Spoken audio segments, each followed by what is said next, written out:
I don't even know how to start this video, to be honest. This is like the patch of all time. Like, I would have an introduction here, but there's like so many weird things to talk about, so I'm just gonna get started. Subscribe if you want to see me break down the next patch, because hey, they said there was another patch, so that's cool.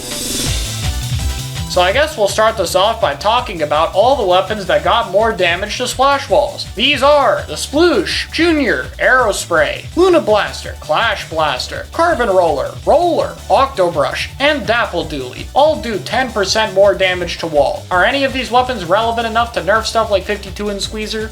No. I have nothing else to add to this statement. Anyway, the next buff is on NZAP, which this time, screw it, I don't mind that much. If we're not gonna nerf Pencil a bit, we kinda need other cooler weapons to be picked, and this change is that the weapon doesn't get inaccurate as fast. You can fire for longer before the spread reaches its maximum. If you're painting around with Zap, you can take fights more easily, and if you're in a longer fight, you'll still have your accuracy. Why not? It's not a major buff, but the weapon will feel a little bit better to use, so we'll take it. L3 is next on the list, finally breaking the 30 damage number, getting buffed all the way up to 31. This means that one hit of L3 is actually going to combo with stuff like Stamper Charge Slash or Slosher, and its DPS is going to be better in general. This is another case where this would be really cool if L3 was a weapon with kits in the game, but unfortunately it's not. It's still going to be pretty nice for the weapon, I think, but I don't see it seeing any competitive use, I gotta be honest here. Rapid Blaster is actually getting a small buff, 3 frames sooner than you can recover your ink tank after firing the weapon. This does not hold true for the Rapid Blaster Pros, and yeah, it's fine. Downtime on blasters is always a big weakness, so even though this is a small change, I think it is pretty helpful. Finally, the only actual winners main weapon-wise of this patch, both bows. The Tri-Stringer is going to be able to paint a little bit more in general, as well as it's going to be adjusted to connect in a straight, uninterrupted line more, which is great. It means Tri-Stringer can finally paint lines for its teammates to swim in that Chargers could do. I don't know why it took this long, but great that it's finally here. I think that's a sizable increase, and the extra paint the weapon outputs will be really big for comps who wants to play, I think. Reflux is getting the same mid-air charge speed as Squiffer does. Awesome. I was worried that Reflux and Sword were going to get gutted in this patch because of Worlds, but it seems like Worlds didn't really matter here at all. So it's nice that Reflux is going to be even more fun. I think this is one of the best designed weapons in the entire series, and this is exactly the change everyone wanted on it. Reef Slider will now paint along the rails as they extend. So yeah, Reef Slider's zone cheese is a little bit better technically. The special will also now move when it is on moving terrain. There's very few cases in which this is helpful, but I think it's going to be more applicable on the new map since it has some moving floors,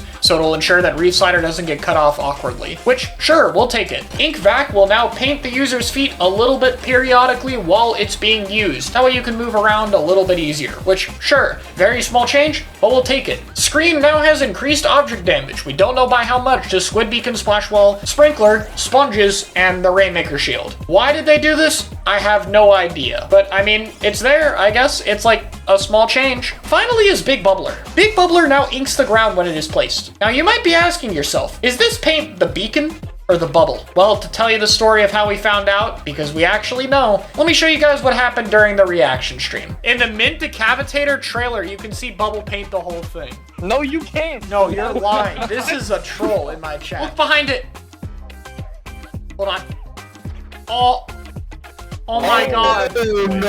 Oh my god. Oh my god. No. Like, look at that. And then look where the bubbles Oh paint. my god. Oh my god. That's not a ball. It's the whole thing. It's the whole thing. That's the bubble being placed. That's the bubble being placed, and the paint is being eaten by the bubble. It's the whole thing. This has been here the whole time! So yeah, Bubble Cheese is now a thing. Bubble Radius is pretty similar to Slider, if not slightly larger. You do have to actually be in the area you're using a bubble, but I mean, you can Ninja Squid in there, Junior can throw multiple bombs to blow up the same time it's there, and the new Splatana can just dash into zone and then set up a bubble, and it also has a bomb. So congrats! If you like zone solo queue, I have bad news. This is not going to be fun. You now got buff Slider Cheese and Bubble Cheese to deal with. Have fun with that. Competitive-wise, does it matter that much? Kinda. It's like an impactful buff. It's gonna matter if you need to clutch cap the zone. It's gonna be impactful for sure. But is it gonna matter that much? I'm not sure. This is like a bump it up a tier maybe thing for zones, and I think the other modes doesn't matter too much. I do think it's nice that Bubble can paint you so you're able to move quickly as the user deploying it, but like, come on, it did not need to paint the entire thing. This is just silly. The points for special changes are basically nothing. Big Swig is 190 on the Rain kit, Paintbrush is 190 on the Wave kit,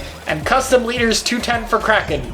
For some reason, I don't know. Before we get my thoughts on the patch, let's lightning round some of the other stuff we changed. Dually dodge rolls and Splatana charge slashes on the Rainmaker shield will not do as much damage as before. The conch shell battles got added that were talked about prior, where you can get conch shells in some mirror matches, which is cool. For Salmon Run, they actually buffed the weapon, which is Grusco Dually. The shots themselves do 35 instead of 30 damage. And Squeezer got changes, which were basically made to address people using a turbo button to get the mash fire rate, where it now has to be tapped at the correct rhythm instead. Cool. Oh, and the other thing I haven't talked about. The stage reworks for Barnacle and Hammerhead confirm the existence of new routes into the center of the map, which is really cool. I'll be reviewing it on stream at 6 p.m. PST along with the other data mined info later today, so come take a look at that. There is also stage changes for Museum, Umami, Brinewater, Scorch Gorge, Eeltail Alley, Hagglefish, Flounder, Marlin, Manta, Crableg, and Bluefin Clam Blitz. How significant are these? I don't know. Is this the poll update 2.0? Is this going to be the box update like the thing we saw in Eeltail that could potentially be a new route? We don't know. Again, you're gonna have to go catch the stream for that, and then I'll include them in a map rework review that I'm definitely gonna do. So I think when looking at this patch, I just want to look at the balance changes that aren't the maps and aren't the random other stuff for a little bit to get a pretty clear cut of what's going on. None of the problematic things in the meta were addressed besides, I guess, Wall for 52 and Squeezer, but these buffs were on weapons that were basically irrelevant. We also added a new form of cheese to the game, and the few buffs we did were almost completely irrelevant. Very few things here actually mattered, which is about what we've come to expect from these updates that also come alongside the launch of new content. Realistically, I think the rule set I hosted of no bazooka, where Zooka is just banned, charge up is banned on pencil, and maybe add a no duplicate specials rule, is probably the best competitive experience in the entire series. I think the rest of the meta, outside of Zooka and Pen being a little bit too good, really just is that good right now, and I don't think this is gonna really change my opinion on it. The new season is luckily very, very carried by all the amazing new weapon kits and potential map changes this season that I think is gonna make most people overlook this patch. But yeah, I mean, something had to be bad this season, and it looks like the patch was gonna be it. This is arguably the worst balance patch we have ever had, because the most impactful change is a negative bubble one that's going to ruin zone solo queue. That being said, I don't think it's that big a deal. Does this patch do a lot for the average player? No. Does it do a lot for the average competitive player? No.